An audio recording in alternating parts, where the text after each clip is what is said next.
और अज़रा बादशाह की सल्तनत के 7वें वर्ष के 5वें महीने यरूशलेम में पहुंचा, क्योंकि पहले महीने की पहली तारीख को तो वो बाबल से चला और 5वें महीने की पहली तारीख को यरूशलेम में आ पहुंचा, क्योंकि उसके खुदा की शफकत का हाथ उस पर था। इसलिए कि अज़रा आमादा हो गया था कि खुदावन की शरीयत का तालिब हो और उस पर अमल करे और इसराइल में आइन और अहकाम की तालीम दे।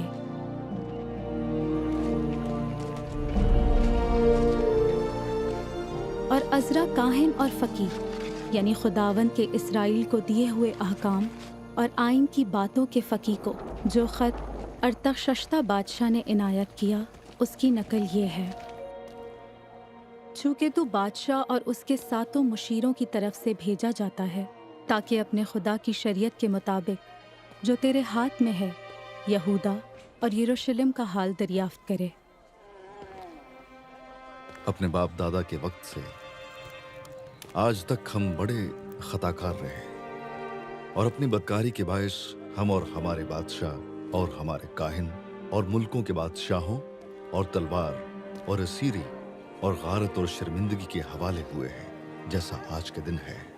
ए खुदावन इसराइल के खुदा, तू सादिक है, क्योंकि हम एक बकिया है जो बच निकला है, जैसा आज के दिन है।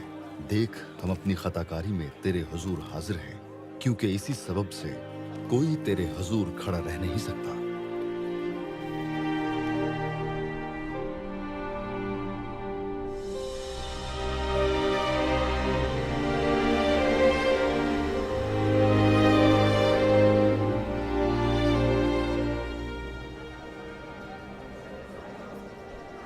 और सब लोग यकतन होकर पानी फाटक के सामने के मैदान में इकट्ठे हुए और उन्होंने अज़रा फ़कीह से अर्ज़ की कि मूसा की शरीयत की किताब को, जिसका खुदावंद ने इसराइल को हुक्म दिया था, लाए। और 7वें महीने की पहली तारीख को अज़रा काहिन तौरेत को जमात के यानी मर्दों और औरतों और उन सब के सामने ले आया जो सुनकर समझ सकते थे। और अज़रा ने सब लोगों के सामने किताब खोली, क्योंकि वो सब लोगों से ऊपर था।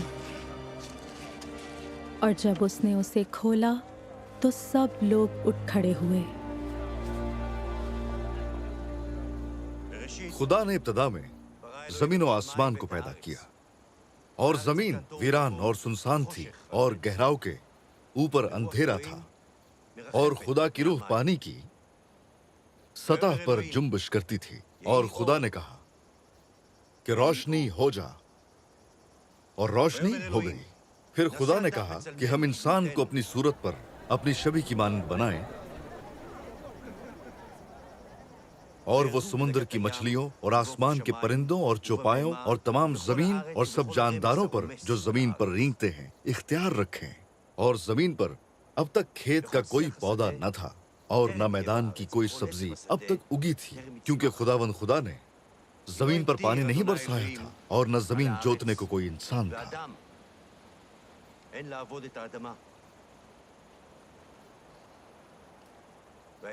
और खुदावंद खुदा ने जमीन की मिट्टी से इंसान को बनाया और उसके नथनों में जिंदगी का दम फूंका, तो इंसान जीती जान हुआ।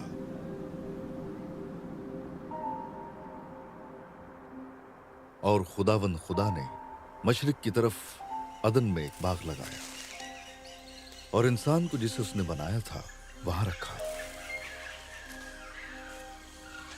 और खुदावंद खुदा ने हर दरख्त को जो देखने में खुशनुमा और खाने के लिए अच्छा था जमीन से उगाया।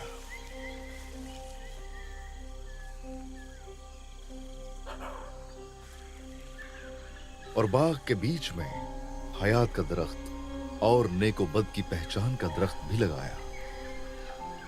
और खुदावंद खुदा ने आदम को हुक्म दिया और कहा कि तू बाग के हर दरख्त का फल बेरोक टोक खा सकता है, लेकिन नेको बद की पहचान के दरख्त का कभी ना खाना, क्योंकि जिस रोज तूने उसमें से खाया तू मरा।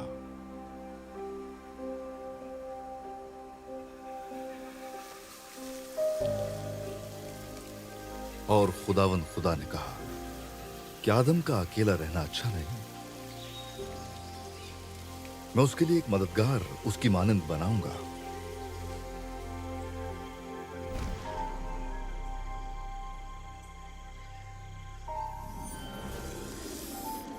और सांप कुल दश्ती जानवरों से जिनको खुदाबंद खुदा ने बनाया था चालाक था, और उसने औरत से कहा, क्या वाकई खुदा ने कहा है कि बाग के किसी दरख्त का फल तुम ना खाना? तब सांप ने औरत से कहा कि तुम हरगिज न मरोगे, बल्कि खुदा जानता है कि जिस दिन तुम उसे खाओगे तुम्हारी आंखें खुल जाएंगी और तुम खुदा की मानंद नेको बद के जानने वाले बन जाओगे।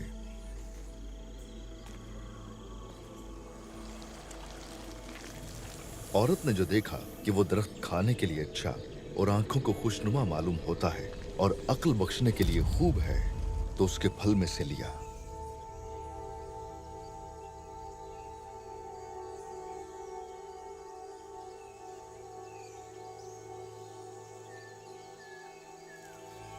और खाया।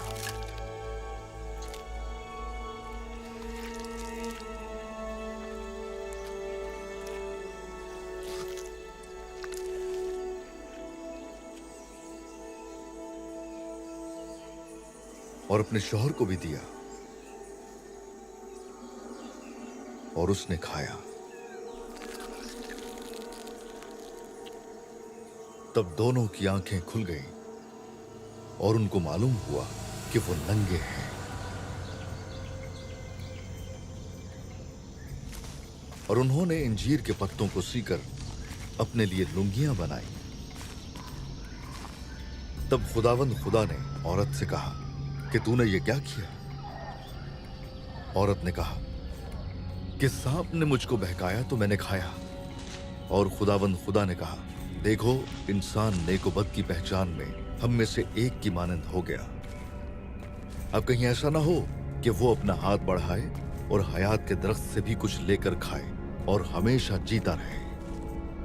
इसलिए खुदावंद खुदा ने उसको बागे अदन से बाहर कर दिया, ताकि वो उस जमीन की जिसमें से वो लिया गया था खेती करे